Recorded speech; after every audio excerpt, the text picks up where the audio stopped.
Hello everybody, my name is Anthnwam. Welcome to a brand new Let's Play series in Hearts of Iron 4 Kaiserreich. So today, we're going to be playing as Siam, which is it's a weird choice, for sure. I don't know how many Siam campaigns there even are on YouTube. Like, I'm sure it's not an especially popular country to play as, which is surprising to me. Like, they seem like a pretty decent focus tree. There's actually a lot of ways they can go. And almost every single campaign, you get like some sort of event about what's happening in Siam. So I mean, they've got to, be somewhat important. But for right now, what's our starting position? We have 317. Could use some more military factories for sure. Naval dockyards, I don't think it would be too important for Siam. I'm really not too sure how this campaign is going to be looking in the future. I have no idea which way we're going to be going. We're playing it, just by ear at this point. I know you can join up with Japan. You might be able to join up like the International as well, because I know they can go syndicalist, but I don't know how that even happens. Right now, okay, how many troops do we have? We have 15 divisions, which is definitely not bad. We're actually over our maximum division limit for now, which is probably like not fantastic. We'll put all of our troops on the German border for now. Even though I know that you guys, we can go to war with Burma at some point, which I don't think would be a bad thing. I know there's also the possibility of a major civil war. We'll see if we can avoid that or not. The Kingdom of Siam in 1936. One of the countries that benefited from German victory during the Field Creek, Siam regained most of its former land, which had been previously lost to Western imperialists. While Siam's relationship with the Huns is in general cordial, the fact that they have thwarted her expansionist ambitions during the 1929 intervention in Burma has strained diplomatic and military ties between the two. If Siam should reconcile with the Germans or align themselves with other powers, it is a matter to decide in the upcoming debates. Tell me more about Siam.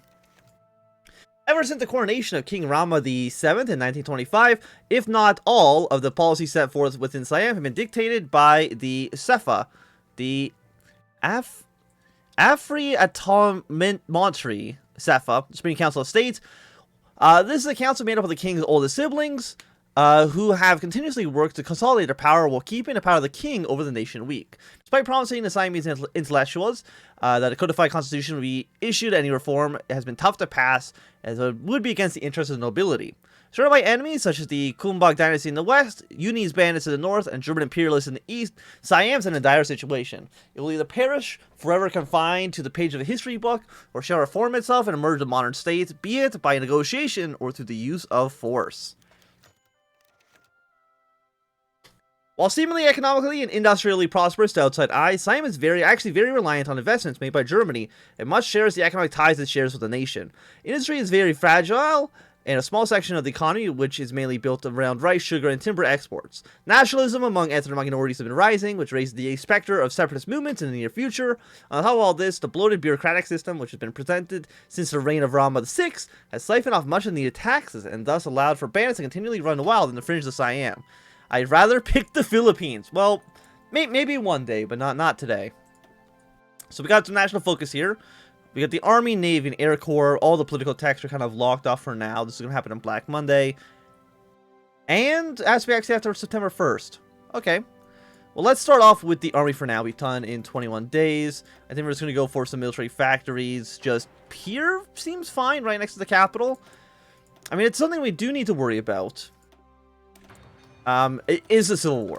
The possibility of civil war. We don't want to be building factories in territory that our theoretical rivals might take advantage of. Naval dockyards, I guess we'll just go for convoys for now. Seems fine. Like, what else are we really going to use? Also, why are you... No, go 2-1 this way. Why would I want 2 units of support equipment? That doesn't seem like as beneficial to me as some of the other options we have. And we again, we're 1 division over our limit, which is not really also turn off like a war because it looks like ass. I mean, how big is the penalty for being 1 division over right now? I mean, it doesn't, other than the factory output of 1.7%, it doesn't really matter so much because we're not at war. Once we're at war, it becomes, much more important that we kind of deal with that situation. But for right now, I think we should be fine. I'm guessing that these troops have not been modified since the change to the division limit. I know some people don't like the division limit. I think it's actually pretty okay. Cheaper weapons is not bad. Grand battle plan, mass assault, superior fighter power. Let's go with production cost. It's for I mean, it's just for like 2 years, which is not bad. You know what? 4 military factories is actually like a ton. Let's definitely go for army reorganization. It is a 70-day focus, because I don't think Siam has been worked on too much recently, if at all. But that's okay. I'm sure we'll be fine here. I think what we probably do want to join up with Japan. Join up with Japan, take over, you know, Singapore and territories over in Germany, East Asia. To me, that seems like a pretty reasonable compromise. You know, we'll take over, you know, Laos, and then we'll give the Japanese Vietnam or something to that extent, and then push our way into Burma. At least to me, that's kind of the way I think we should probably want to be playing this. But we shall see. We'll kind of see how everything goes.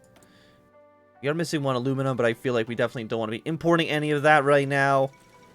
So let's actually, while we're waiting, let's look at... Okay, Black Mondays happen. Excellent. Also, what's our focus here? Bloated bureaucracy, just by wartime goes up.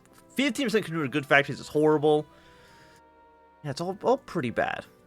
We got the reforms here, or the Khan Ratstan coup d'etat. Government reform, judicial reform.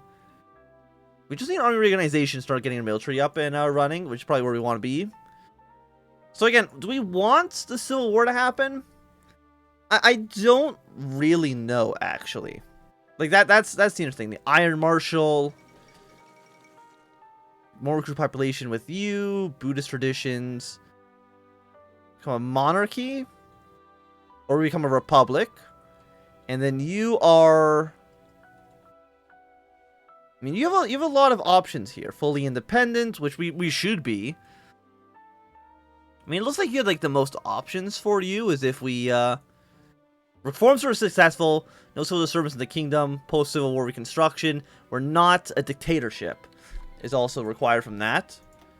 And the Iron Marshal. I mean, just the thing is, like, it's got less options here. I mean, maybe the individual options are just better. 0% support for national populism is kind of meh.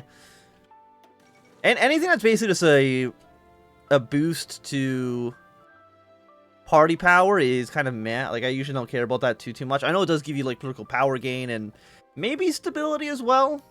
This is something that you think I would just know. Black Monday hits Siam. Due to its heavy reliance on the economic ties with Germany, due to its economic ties with Germany, comma, or period, Black Monday has quickly dragged Siam into an economic abyss as demand for her main agriculture exports have fallen sharply, and shipments have been left to wither in the warehouses. Clerks working on foreign companies are continuously being laid off, while people have begun to gather around the Grand Palace looking for hope. It is apparent that we must do something of our own economic situation, lest it worsen and send us down, spiraling further. That's a negative 70% factory output. That's really bad. Like, that's actually horrible. That actually might make this basically irrelevant for a point, like a 5% cost reduction. I mean, getting our way towards military factories is still good. Getting that done as fast as possible, still good. But we are in, you know, dire straits. Let's just put it that way. Okay, death of Pius, election to the TUC, an emergency tax. You know, we've enacted many sweeping reforms. We still don't have enough money to sufficiently balance this year's budget. An emergency tax should help remedy the situation, but will create more suffering for our local subjects. Stability goes down. Let's lift the ban on gambling. Also, we are at negative 25 political power. Doesn't seem very good. We can electrify the nation at 150. Civilian factories is 2. We do get a little bit of stability out of it. Integrate the Shan states. We don't own Upper Shan, which is you. We want to try to annex this territory at some point. Jasmine rice problems. One of the largest exports of rice is in Siam. The farmers across the Chao Piria have asked for government intervention to help deal with excessive supply of rice due to general fall in demand and fewer export opportunities after Black Monday. Purchase the rice. You know what? We already have so little political power. Just buy the rice. Just buy the rice. We can always use the rice for something else in the future, I'm sure. Bloated bureaucracy. The modern bureaucrat system was formed during the reign of Rama V, and greatly expanded under Rama VI. However, it's been proven to be far too large to effectively serve the state. Firing more people, however, would mean an increase in the unemployment rate, which is at exactly the time when we want it to drop. Status quo, more political power loss, or we reorganize the reorganize this. Managers and ministers, political power cost goes down. Honestly, let's lay off a few of our clerks. Reduce consumer good cost. That is a problem. Military expenditure. Siam currently spends up to 25% of her annual revenue on the preservation and maintenance of the military-industrial complex, as she is surrounded by both historical and imperialistic Westerners who desire her land. However, perhaps slightly cutting in military expenditures won't hurt us too much. This is like for 3 years. That's horrible. Research speed goes down.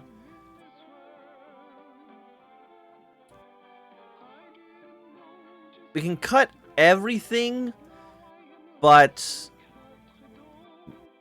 weapons and equipment. I mean, I can think of a 25 research speed is dreadful. We'll try to offset that by getting mechanical computing, but I feel like we're not going to be able to reasonably come back from this. I mean, we have to, right? We need to do something. We're on negative 268, so it's going to take us about 2 years to actually even get out of political power hell right now. We can't do anything in this until September, so we'll just kind of wait on it for now. Can't do anything here. Air Corps we don't care about. I'm kind of interested in maybe getting just like mass battle. What about like mass assault?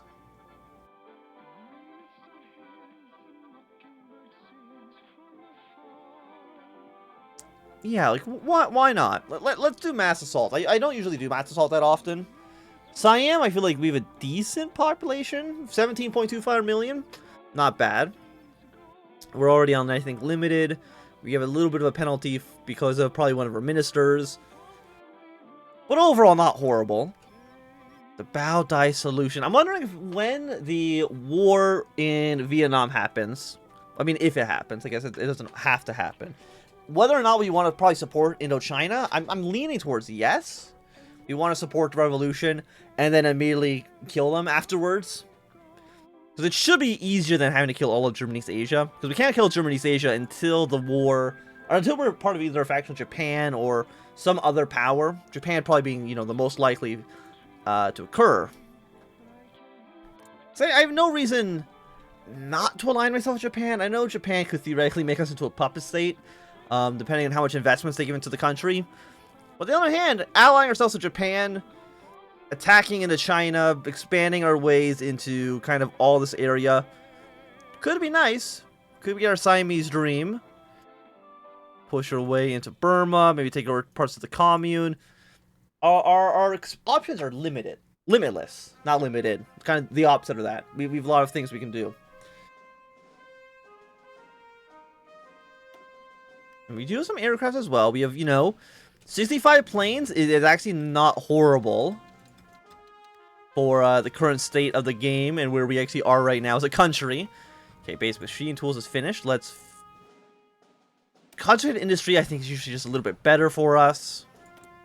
I mean, it's always the one I take, and people in the comments don't really seem to ever bring up that I shouldn't take it, so I feel like it's okay. This is gonna be the video though where people in the comments are gonna be like, you know, decentralized is just like 10 times better, and I'll just mute the conversation and be like, nah, I'm gonna stay in my ignorance. So like they say, you know, ignorance is bliss. So how's you guys doing? Nanjing looks like they're probably gonna lose. Anqing doing pretty well. Left KMT's not doing bad either, but they probably won't survive for too long. Left KMT usually doesn't do very well in the wars. I don't think the AI knows how to play them properly. And the only time we tried playing as them, we lost horribly as well. I think playing maybe like another KMT game could be interesting for sure. Maybe people do it on stream or something like that in the future. But it's June right now. Reconciliation with Canada, Brazil, New State Arsenal. I don't think anybody is doing anything too crazy. Again, I mean, it's still a little bit early, right? Russia is in the Republic.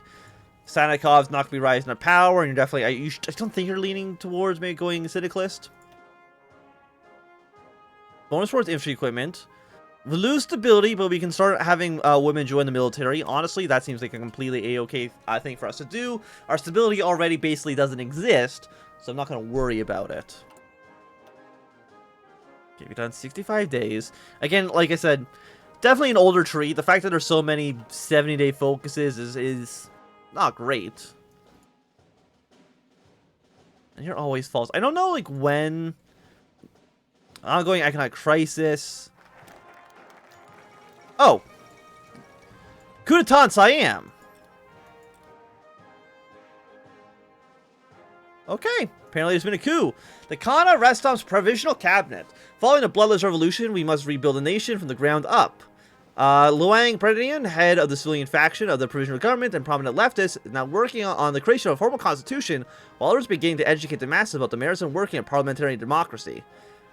Okay, sure. Alongside all this, Peter, this long name has readied his troops in case of an opportunistic invasion by foreign powers. So, okay, we're still authoritarian democratic, but apparently we're going to go for democracy. Again, I didn't really choose which path we went. How you get the reforms to go, I don't know. But, you know, a coup d'etat, it is what it is, right? We'll do this in 51 days. Government reform, reorganized bureaucracy with consolidated bureaucracy for about a year. I mean, Siam really did start off in like a horrible spot, right? Polish military seized control. This doesn't do anything. Liberal Siam or halfly. I'm guessing once we do this, we'll get probably like some sort of event that kind of chooses which path we go down. Probably like a liberal Siam seems okay. Because you are, okay, stability 10%, social conservatism, consumer goods down, more stability. So there's like 25 stability here. Pretty good. 5% stability with max factories and state, which kind of meh. More stability, construction speed. More stability. You're actually just kind of bad. You're actually not that great. Stability and war support. Stability and efficient defense. Stability plus protection efficiency cap. So I think we probably want to go for a liberal Siam. To me, makes the most amount of sense. I mean, again, the stability here is nice, but all you're really giving me is stability. 10% more defense can definitely prove useful in the future. Go for a 1-level excavation. So yeah, I think we probably want to go for liberal Siam if we get the option to. The social democratic side is probably the worst of the options as far as I can tell. Because, I mean, what do we get? Factories and state kind of is trash. Civilian factory speed, or construction speed, it's not horrible. Oh, the yellow cover dossier. Today, the name, it's got, like, again, every name is very, very long. Minister of State and a member of the People's Party, represented to draft the National Economic Development Plan, proposed by the National Assembly, known as the yellow cover dossier. The plan details formation of a welfare state, redistribution of land, state intervention in the private sector, and the distribution of subsidies to farmers. Some have compared the proposal to that of the syndicalist, while others have agreed to the reforms greatly improve the lives of Siamese people. So do you choose... We can arrest the syndicalist sympathizer, which I'm assuming is probably going to lead to a civil war. A watered down proposal, which I'd imagine would be the...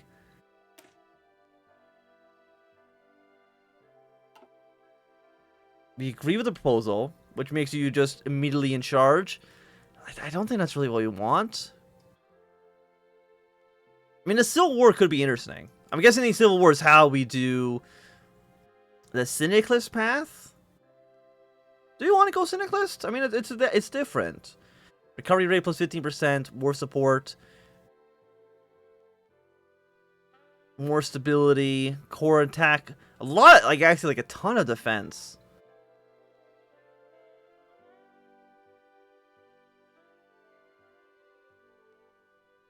Let's arrest him. Let's see what happens. That might lead to the conservative path, but we'll kind of see here. Yeah, unsurprisingly, they're a little bit upset. Political crisis is ongoing. It's nearly reached a boiling tension. Tensions are high, and it's going to accept remedy situation. So we dawn of the Siamese Civil War. Do we want to side with the parliamentarians, or do we want to side with the royalists? Or we have another coup d'etat. Which is... Stability goes down. Sure, why not? It's treason then. Side of the parliamentarians.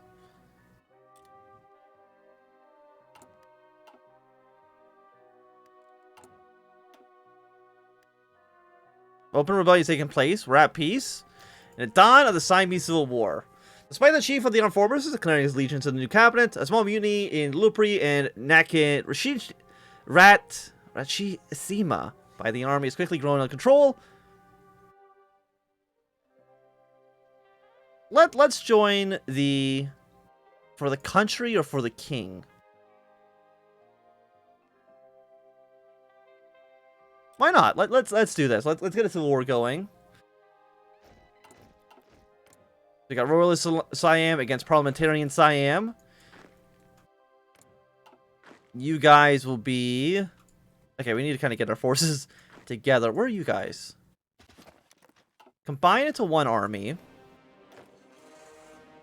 Deploy up towards the north. All of you will be on this front. You two are going to be down here.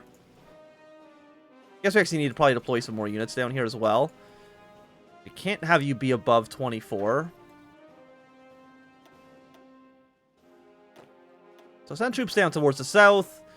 Go with 314. Follow up with you. And then... You seem okay. That's okay. That's not what I wanted. Yeah, draw a fence line here. All of you are on this front, except for you guys, which we need to probably deploy into a new army. And assign you onto this front there. But I think with the Civil War now being kicked off, it's going to be a good time for us to end this episode. So thank you for watching. My name is Anthnwam. If you've enjoyed, my thumbs up. Not enjoyed, thumbs down. You want to see more, subscribe, and goodbye.